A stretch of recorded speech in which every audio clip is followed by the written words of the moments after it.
کے شہری جمہوریت میں مکمل یقین رکھتے ہوئے عہد کرتے ہیں کہ ہم اپنے ملک کی جمہوری روایتوں کی تقریر کرتے رہیں گے اور ملک کے آزاد، غیر جانبدار اور پرامن انتخاب کے وقار کو ملحوظ رکھتے ہوئے بے خوف ہو کر مذہب، زمرہ، ذات، کمیونٹی، زبان یا دیگر کسی بھی لالچ سے متاثر ہوئے بغیر تمام انتخابات میں اپنی حق رائے دہی کا استعمال کریں گے۔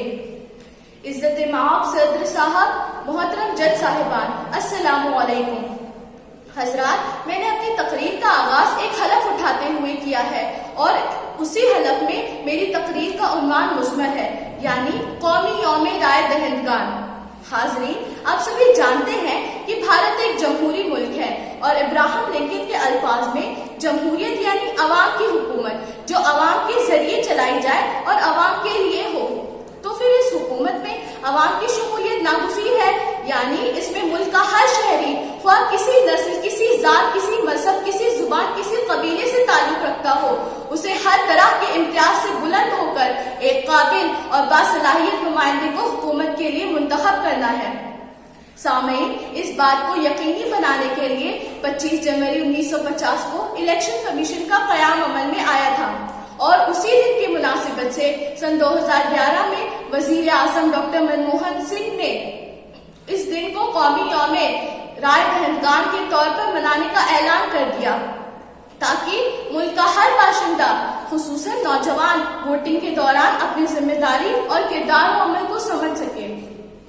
حاضرین، کسی بھی دور میں ووٹ کی اہمیت سے انکار نہیں کیا جا سکتا۔ ہمارے اسلاف اپنی روایات، کم علمی اور سادگی کی بنیاد پر حکومت کے لیے نمائندوں کا انتخاب کرتے آ رہے ہیں، جس کا لازمی نتیجہ یہ ہے کہ سروں سے تاج بڑے، جسم سے عبائیں بڑی، زمانے ہم نے تیرا انتخاب دیکھ لیا۔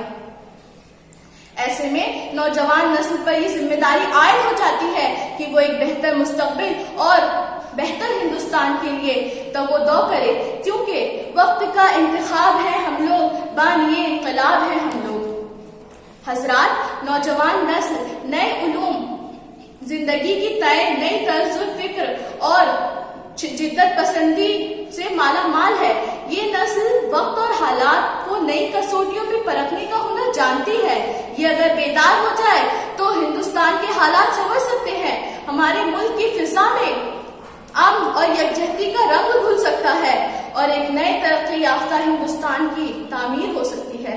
اس لیے اے نوجوان نسل، 18 سال کی عمر میں تو جشن منا، اس لیے نہیں کہ تو بالغ ہو گئی، بلکہ اس لیے کہ تجھ میں اب وہ طاقت آ گئی ہے کہ تو اس ملک کو ظلمت سے نور کی طرف لے جا سکے۔ اپنے کھلنڈرے پن کو فراموش کرتے ہوئے اپنی ذمہ داری اور فرض کو سمجھ اور انتخابی عمل میں بیدار و فعال شرکت کر، تاکہ خوابوں کا انتخاب بدلتا دکھائی دے، کاش اب کے اختیار سمجھتا دکھائی دے۔ شکریہ۔